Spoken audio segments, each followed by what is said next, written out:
morning, comrades. Welcome back to the channel. Welcome back to the Nürburgring. This is the car the majority of you already know by now, the blinking Dacia Logan. But it's not just a stock Dacia, it has 165 horsepower from Renault Megane engine. You know what? Let's hop in and do our qualifying of the 24 hours of Nürburgring. Alright, welcome on board on our first lap, and as you can see on the left we have the Frikadelli Porsche and the Bilstein GT3 AMG flying by. Another GT3 car is about to overtake me. Yeah, no, it's a GT4, I think, of Aston Martin, but the Dacia is of course known for being the slowest car on the grid, but it does not mean that it's the least fun one. It's also, oh my god, look at the sunset. It's absolutely fantastic, mind-blowing. That is the reason alone to drive the 24 hours of Nürburgring. The views that you get that you otherwise would not be able to get in Touristenfahrten, in track days, or any other RCN or NLS or NES race. And yeah, everyone is flying past me, but I don't care because I'm having probably maybe even, well, definitely not less fun than any other guys. This is amazing. I mean, you get what you pay for. You get a lot more than you have paid for because you can just enjoy the view. And in this case, we have, unfortunately, here a slight yellow, a double yellow. But yeah, as mentioned in the brief introduction, the car has a Renault Megane engine, which has been modified to 165 horsepower. And it's far from being slow, but in comparison with all the other cars, the GT3 cars, oh, look at that, we have the Glickenhaus just past us, GT3 passing us, Ferrari 488 GT3. Of course, in comparison to those cars, 165 horsepower is just pretty much close to nothing. It's literally 1/3 of it. Well, slightly less, but if you also take into consideration the aero and look at that, how fast he just flew by me. The speed differences are just phenomenal. And when I drove the 6-hour qualification race, I believe 2 weeks ago, but now was it 3 weeks ago? A lot of GT3 drivers said, that Dacia is the scariest car on the grid because we just don't know if you see us coming. And guys, don't worry, I do see you coming, and I'll happily take the indicator on for you so you can go past me, fly by me, and I can enjoy seeing you flying by with your exhaust tips glowing into the sunset. This is amazing. The best race in the year.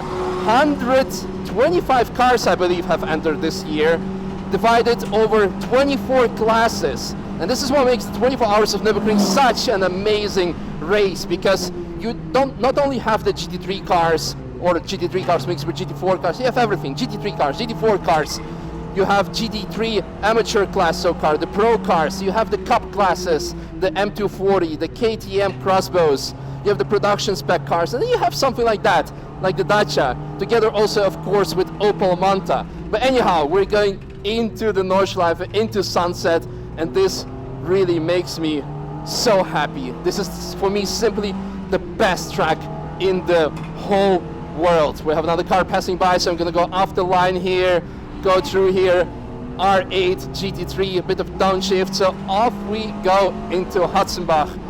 To be honest, I have no idea on GP track where I'm going because I'm pretty much never driving it, but here at least I know what I should be doing. I should be staying off the curbs because the small little Dacia needs to survive for 24 hours straight, and because of that we really need to work on reliability, longevity. So let another Mustang, I think, behind me coming through, very recognizable livery. Is it? Yes, it is. Oh, one more car behind and flying by. Look at the speed differences even between the Mustang. I think it's David Pittard, the Total M6 GT3. Such an amazing car. Okay, I hope that there's not going to be anyone behind me, but on top that there is also that the slicks are warm enough, because the Quitterbacher we can take flat in this car. Should we do it? Should we do it? I don't know. I'm kind of scared. A bit of understeer to the outside, but we made it flat out because of course of the big wing on the Dacia. More cars flying by. Get ready towards Schwedenkreuz. 1, 2. Okay, I think there are more coming. Oh, look at the sunset ahead.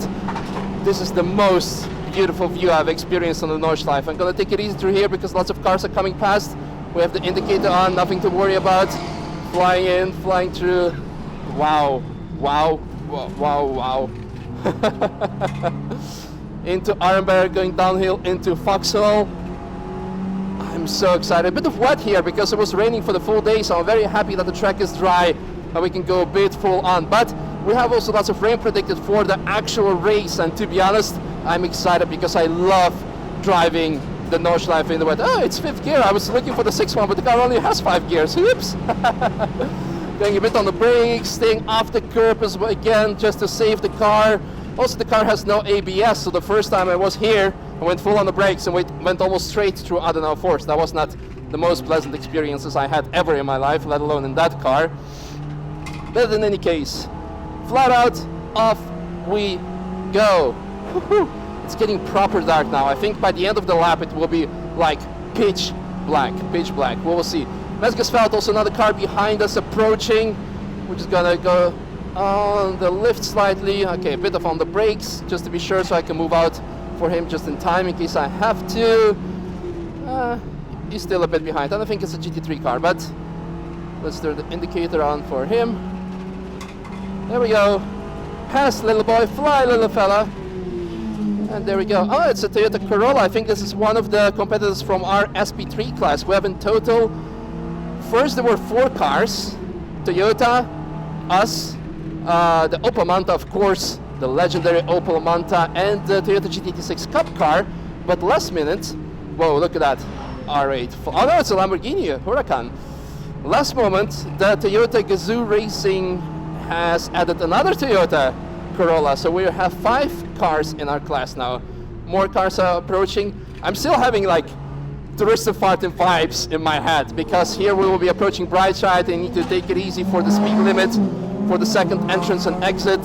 But in this case, there is no speed limit during the race, of course, Misha. So just go floor it, brake a bit for the Breitscheid wall so we don't repeat the same unfortunate mistake that I did in 2019, where I went straight into the wall because I just forgot to brake.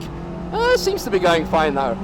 Off we go, small left foot braking tap on the brakes just to settle the car, turning in, and off we go on the gas, flat. We need all the power we can get to climb the X Mühle. Yes. Ah, look ahead, there's a Marshal post that is decorated with some lights. Yeah, I'll stay on the right for you, little fella. Fly, little bird, fly. Going into Bergwerk on the brakes, staying long on the outside. Again, we have no ABS, so I'm still getting used to the car, or getting reused to the car. And flat. A bit of wet on the outside here, or on the inside actually. Some sand from cleaning up the oil. And now we're approaching the longest section of the track with this car, because the track goes uphill. We only have 165 horsepower, which is not enough to pull the car through the section in 5th gear. You have to stay in 4th. This is a very tricky one because of the cars behind us. Yeah, okay. GT4, I think from Milner Motorsport, the recognizable blue colors. We're doing 170 kilometers per hour on the speedometer, which is probably 150 on the actual GPS speed, because the Dacia speedometer is just like, nope. So for everyone who has been complaining that the car is not driving fast enough through code 60, I forgot I can go flat through Mutkurve. Oh, I'm sorry. I feel so stupid now. I want to apologize to all the drivers who complain that the Dacia is not going fast enough through code 60, that it's only driving 50. Well, our speedometer is a bit off, and I'd rather be a bit slower than risking a penalty by just assuming the speed. Right, going into Steilstrecke, and then after that, of course, the carousel. There's still some cars coming through, so we might even downshift into 2nd, but we'll keep it safe. Come on. There's one more car coming, approaching behind. Yeah, I'll stay outside for you. Whoa, that was phenomenal and mental. That is phenomenal. Staying a bit longer in the carousel to preserve those drive shafts for the race. I really hope that the microphone is picking up the sound throughout the noise. Climbing the whole 8, flat. It's getting properly dark now. I cannot wait for the actual dark laps. That's great. And the car is actually braking by itself because it does not have enough horsepower. We'll stay on the left and put it in gear, of course, Misha. We'll stay on the left for the car behind us. Come on, coming through. 3, 2, 1. There we go. Carson Hyundai. That's actually my neighbor and my landlord. So shout out to him. I really want to do Whipperman Challenge, but I've been told by the team to stay off the curbs to preserve the car. Small tap on the brake, turning in, into Eschbach, yada yada yada. Oh, look at those Remus advertisements. Can we use that as a braking reference point? We kind of can. We kind of can. Tam tam tam tam tam. Brunchen. Oh, I'm so sad there are like no spectators this year. But on the other hand, to be honest, as a driver, I wouldn't say I'm happy, but I am. Well, it is a unique opportunity to experience the 24-hour race as a driver without spectators, because it will be absolutely pitch black. Because there will be no barbecues, no laser shows, no jacuzzis, no things that make the 24 hours of Nürburgring again one of the best. Oh, we have a yellow. We have a yellow. We also have a yellow attention danger digital warning system, which is pretty cool. It warned me before I saw the actual yellow light. We have some fans standing on the left side, also some food is being sold. Oh, I think he had a flat tire. All right, off we go again. This is a very cool section. If I feel stupid enough, I might even just not brake through Flansgarden, but I don't feel stupid enough yet. Maybe after a few hours of more driving and lack of sleep, I will feel stupid enough, but let's not jinx it. Flat, flat, flat, through Bell of S. Should we upshift? I don't know, I think we should. Okay, let's do it. Upshift, off we go. Woohoo! Approaching Schwab and Schwanz. Actually, it's still not too dark, so I'm not too worried about the fact that the GoPro might not record the setting. Tum tum tum, braking a bit, should probably downshift. Off we go, into the mini carousel, again just to save the drive shafts. We'll just hop in earlier, yada yada yada, staying a bit longer as well. Also no cars behind us, that's kind of interesting. Right, Galgenkopf, just gentle lift. I will stay on the outside completely because there is a big GT3 coming through. Yes, I'm staying left, don't worry. Oh no, it's Glickenhaus. Be a bit cautious on the outside because there's lots of rubber thrown off the tires from the other cars, so the line is really dirty. You have to really watch out. The illuminated Audi Sport sign, I love it. This is amazing.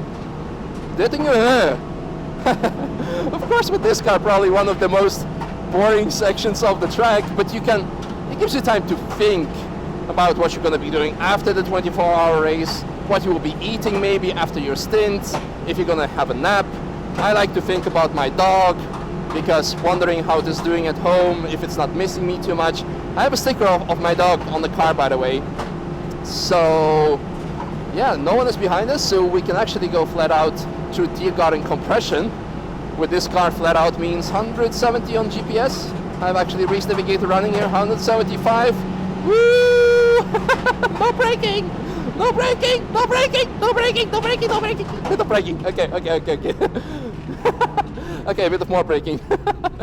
Obviously, my first lap with this car now, I need to get used to it, but there's a lot more of a limit in there. But with no ABS, I kind of did not want to risk it. Anyway, that was one full lap of the Nürburgring 24-hour layout. I hope you guys enjoyed.